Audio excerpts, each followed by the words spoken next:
শাস্ত্ৰীয় সঙ্গীতে বিশেষ অবদানেৰ জন্য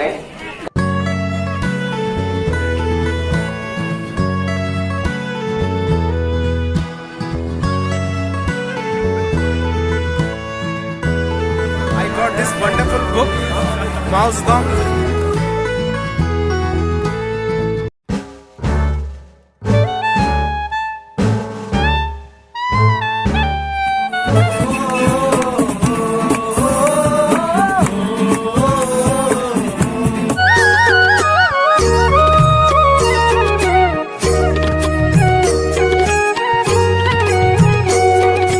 নমস্কাৰ বন্ধুসকল, G20 সন্মিলনৰ লগত সংগতি ৰাখি আগৰতলাখনক একেবাৰে নকইনা সজোৱাৰ দৰে সজাই তোলা হৈছে।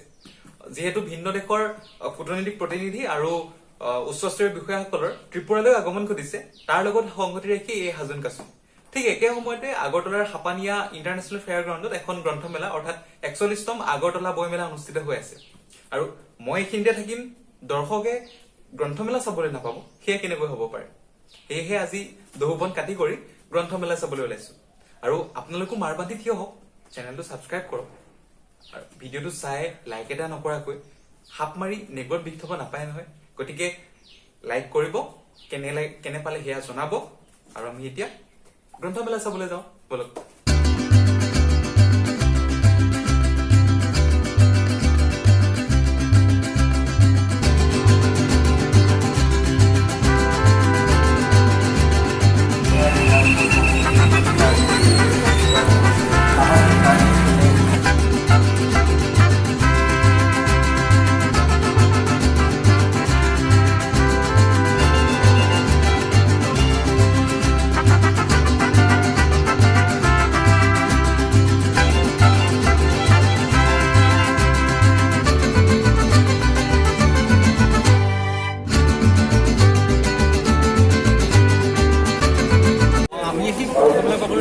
কিন্তু এইখিনিতে এটা সমস্যা হৈ যায়। এই চেনেলত আমি বিভিন্ন গ্ৰন্থমেলাৰ ভিডিঅ' কৰিছোঁ আগতে, কিন্তু এইবাৰ ইমান ডাঙৰ এখন গ্ৰন্থমেলাৰ ভিডিঅ' আগতে কেতিয়াও কৰা নাছিলোঁ। ইয়াত সোমাই দেখিছোঁ ইমানবোৰ মানুহ আৰু প্ৰত্যেকটো ভাগ এনেকৈ কৰি থোৱা আছে, ব্লগ এয়া বি ব্লগ এয়া ব্লগ এনেকৈ ভাগ কৰি থোৱা আছে। গতিকে কোনটো ব্লগত যাওঁ, কোনখিনি দৃশ্য দেখুৱাওঁ, এয়া মই বহুতো কনফিউজ হৈ গৈছোঁ। আৰু যি কি নহওক চেষ্টা কৰিম প্ৰত্যেক দৃশ্যই এবাৰ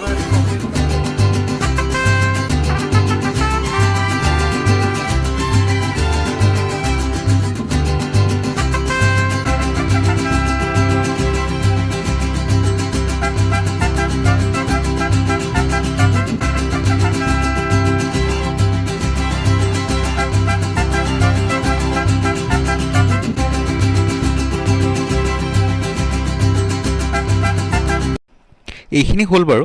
এইবাৰ বলকচোন আমি বাংলাদেশৰ পৰা অহা গ্ৰন্থৰ বিপণীসমূহ চাওঁগৈ।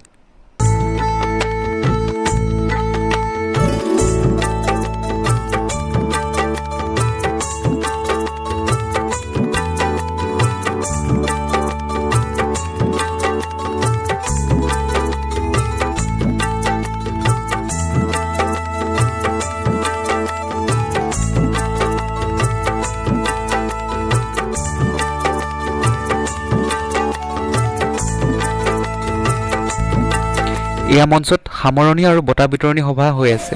দিব্যাঙ্গন মানে এখানে মঞ্চে অনুষ্ঠান কৰেছিলেন। আৰু এয়া চাওক, আমাৰ কণমানি মডেলে G20 লগৰ সন্মুখত কি সুন্দৰকৈ পোজ দি আছে।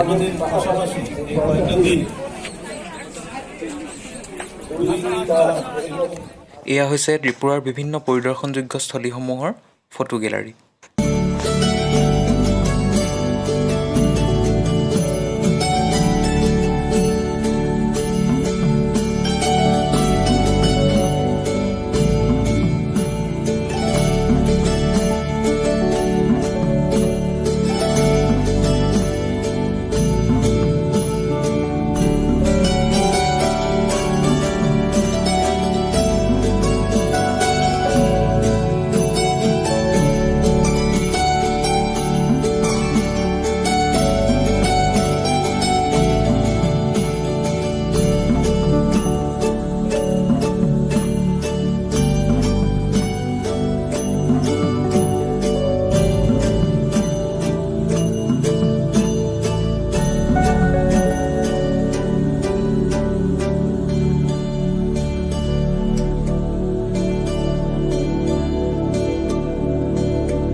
এই যে মানুহৰ ভিৰ থকা শাৰীটো দেখিছে, তলৰ পৰা মানুহবোৰ যে উঠি আহিছে ইয়াৰ কথাটো হৈছে যে গ্ৰন্থমেলাৰ কাষতে, গ্ৰন্থমেলাৰ লগতে সংগতি ৰাখি এখন খাদ্যৰ মেলা অনুষ্ঠিত কৰা হৈছে।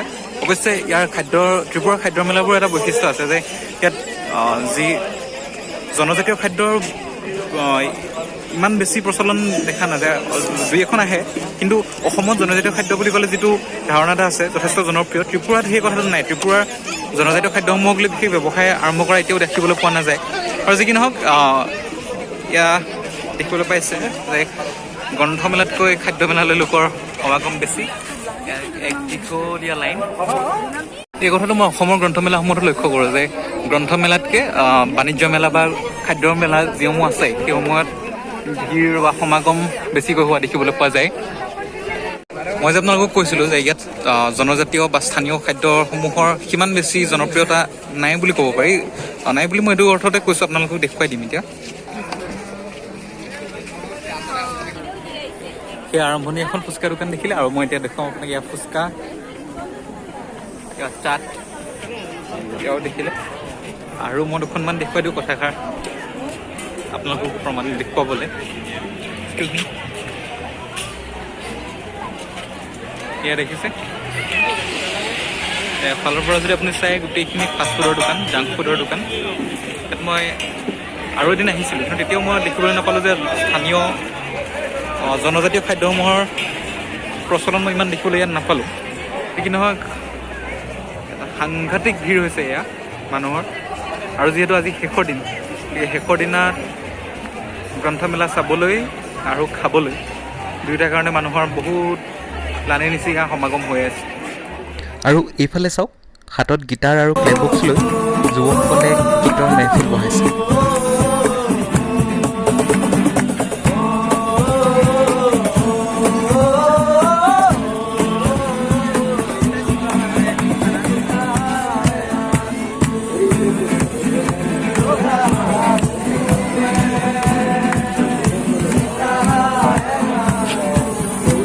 যদিও আহিছিলোঁ গ্ৰন্থমেলা চাবলৈ, কিন্তু এষাৰ যে কথা আছে আইৰু বাৰ্তা গংগাৰু যাত্ৰা, তেনেকুৱা ধৰণৰ কথা এষাৰ হ'ল। মানে ইয়াত হাপানীৰ যিটো ইণ্টাৰনেশ্যনেল ইনডোৰ এক্সিবিশ্যন চেণ্টাৰ আছে, ইয়াতে G20 উপলক্ষে এখন মেলা চলি আছে। আৰু মেলাখনৰ দৃশ্য মই আপোনালোকক দেখুৱাবলৈ পাম, সেইটো কাৰণে ভাল লাগিল। ইয়াত বিভিন্ন সময়ত বিভিন্ন ধৰণৰ মেলা অনুষ্ঠিত হৈ থাকে। আজি একেটা সুযোগতে দেখুৱাইছোঁ, বলক চাই লওঁ কি কি আছে।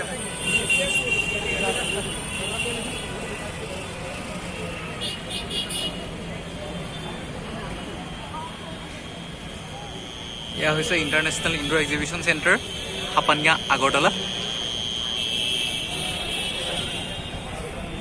ইয়াতে বিভিন্ন সময়ত বিভিন্ন ধৰণৰ ইভেণ্টসমূহ হৈ থাকে, অনুষ্ঠিত হৈ থাকে মাজে মাজে। আমিও চাবলৈ আহোঁ। এইফালে গৈ মেলাৰ ভিতৰলৈ আমি সোমাই যাব লাগিব। ভিতৰত হৈ আছে।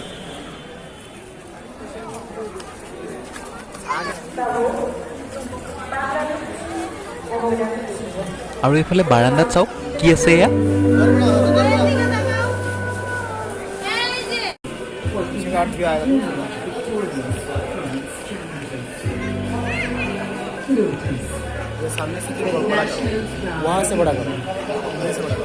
Representing our culture.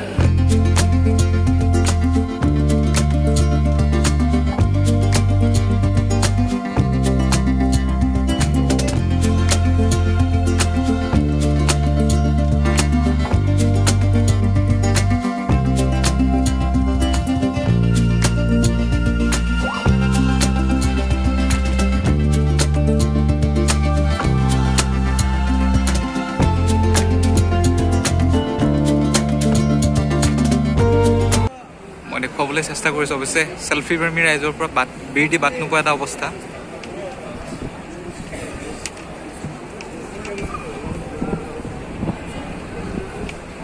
ইয়াত ত্ৰিপুৰা টুৰিজিমৰ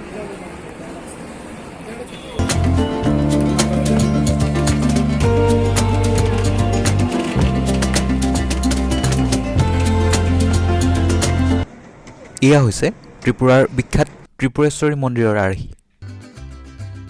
নীৰমহল, এয়া হৈছে মহাৰাজ বীৰ বিক্ৰম সিংহৰ ৰাজপ্ৰাসাদ। 1930 চনত নিৰ্মাণ আৰম্ভ হোৱা এই ৰাজপ্ৰাসাদটোৰ নিৰ্মাণ সমাপ্ত হৈছিল 1938 চনত।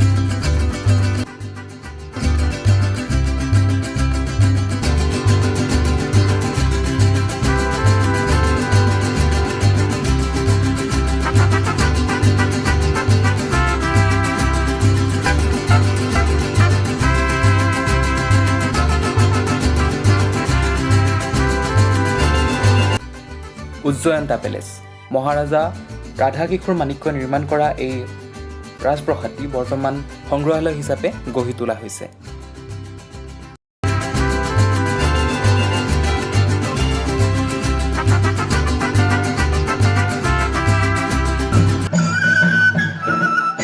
এয়া হৈছে ত্ৰিপুৰাৰ ৰিয়াং জনজাতিৰ লোকসকলে পৰিৱেশন কৰা নৃত্য। তেওঁলোকৰ এই নৃত্যটোৰ নাম কোজাগিৰি নৃত্য।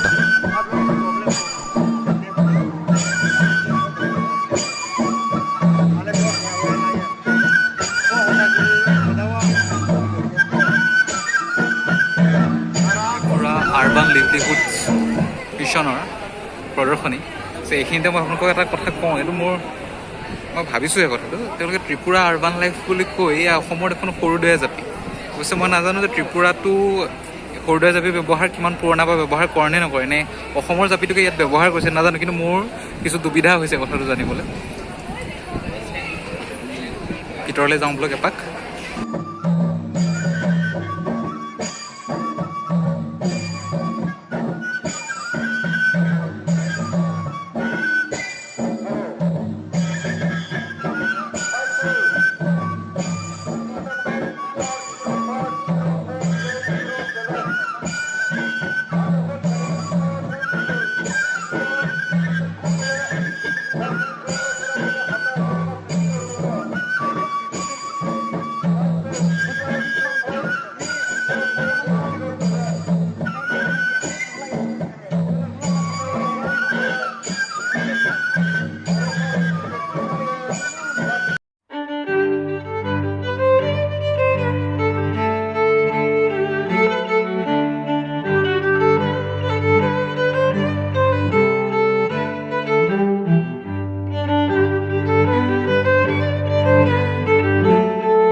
দৰ্শকসকলক মই আৰু এটা বস্তু দেখুৱাই লওঁ।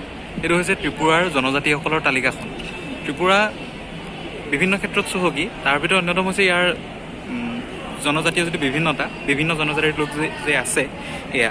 আপুনি যদি ত্ৰিপুৰালৈ যিকোনো ঠাইলৈ গ'লে ইমানেই ভাষাৰ সমাহাৰ দেখিবলৈ পাব। ইয়াত দেখিবলৈ পাইছে অন্ততঃ 20টা জনজাতি আছে। ইয়াত 20টা জনজাতিৰ তালিকা। এনেই চাবলৈ গ'লে আমাক লাগে এনেকুৱা যেন ত্ৰিপুৰীয়ে কেৱল এটা জনজাতি, আচলতে ত্ৰিপুৰী বুলি নহয়, ইয়াত বহুতো অন্তৰ্গত জনজাতি আছে আৰু এই প্ৰায় 20টা জনজাতি ত্ৰিপুৰাত বসবাস কৰে আৰু তেওঁলোকৰ বেলেগ বেলেগ ভাষাও আছে। গতিকে ভাবক এখন ৰাজ্যত 20টা ভাষা প্ৰচলিত থকাটো কিমান। আৰু এয়া আপোনালোকে দেখিবলৈ পাব যে বাঁহ বেতৰ পয়োভৰ প্ৰত্যেকখন স্থলতে যথেষ্ট বেছি। ইয়াৰ অন্যতম এটা কাৰণ নিশ্চয়কৈ চাগে ইয়াৰ ত্ৰিপুৰা চৰকাৰে যি এটা মিছন আছে তেওঁলোকৰ bamboo mission, Tripura bamboo mission, এই মিছনটোৰ অধীনত নিশ্চয়কৈ আত্মসহায়ক যিসমূহ গোট আছে বা উদ্যমী ব্যক্তিসকলক তেওঁলোকে সাহায্য প্ৰদান কৰে, যাৰ ফলত বাঁহ বেতৰ সামগ্ৰীৰ বাবে যি বজাৰখন, সেই বজাৰখন গঢ় লৈ উঠিছে যেন পাওঁ। কাৰণ তাৰ আগতেও মই 2-3খন মেলা এনেদৰে উপভোগ কৰিবলৈ আহিছোঁ আৰু প্ৰত্যেকখন মেলাতে দেখোঁ বাঁহ বেতৰ সামগ্ৰী বনোৱা যিসকল ব্যৱসায়ীসকল আছে তেওঁলোকৰ যথেষ্ট পয়োভৰ মই ইয়াত দেখিবলৈ পাওঁ।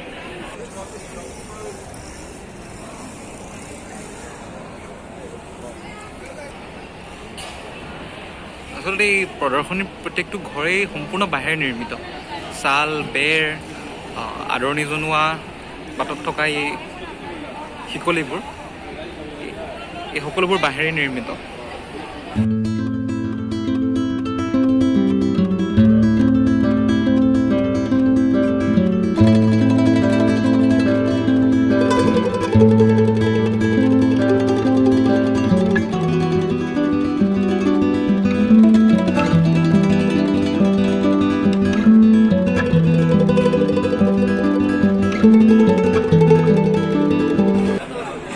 আচলতে মাজে মাজে কথাবোৰ বেছিকৈ কৈ থাকিব বিচৰা নাই। ইয়াত চাবলগীয়া ইমান বস্তু আছে। যদিও আমি গ্ৰন্থমেলালৈ আহিছিলোঁ, কিন্তু এই প্ৰদৰ্শনীখনতো যথেষ্ট চাবলগীয়া বস্তু আছে হস্তনিৰ্মিত। সেইবোৰখিনি মই দেখুৱাই যাবলৈ চেষ্টা কৰিছোঁ। এয়া এটা সুদৰ্শন গণেশৰ মূৰ্তি।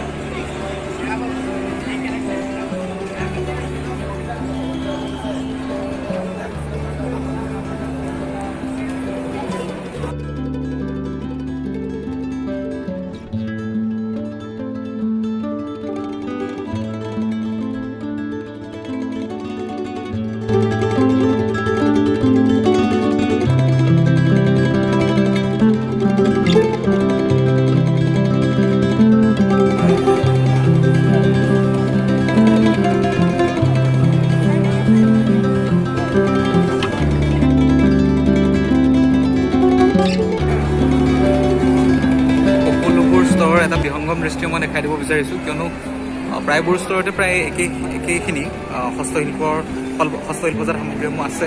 গতিকে প্ৰত্যেকখন ষ্টৰতে গৈ ভিডিঅ' নলয়, মই মুঠাই একেলগে এটা ভিডিঅ' লৈ লৈছোঁ আপোনালোকে দেখুৱাবলৈ।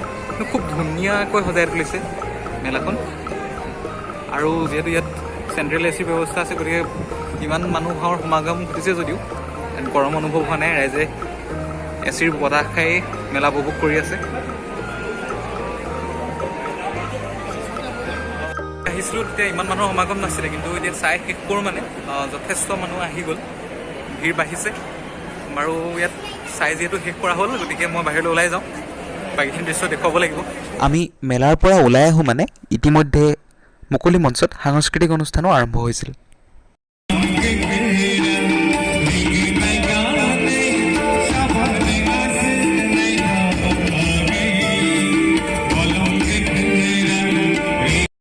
অকল গীতেই নহয়, আমি এটা সুন্দৰ বাংলা লোকনৃত্য উপভোগ কৰাৰো সুযোগ পালোঁ।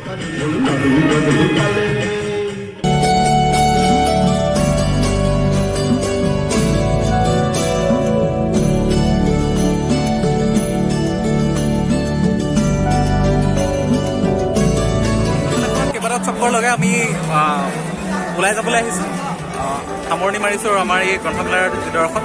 আজি আমি তিনিজন আহিছিলোঁ। এতিয়া এইফালৰ পৰা Dipak, please introduce yourself. Hi, this is Deepak. I got this wonderful book, Mouse Dong.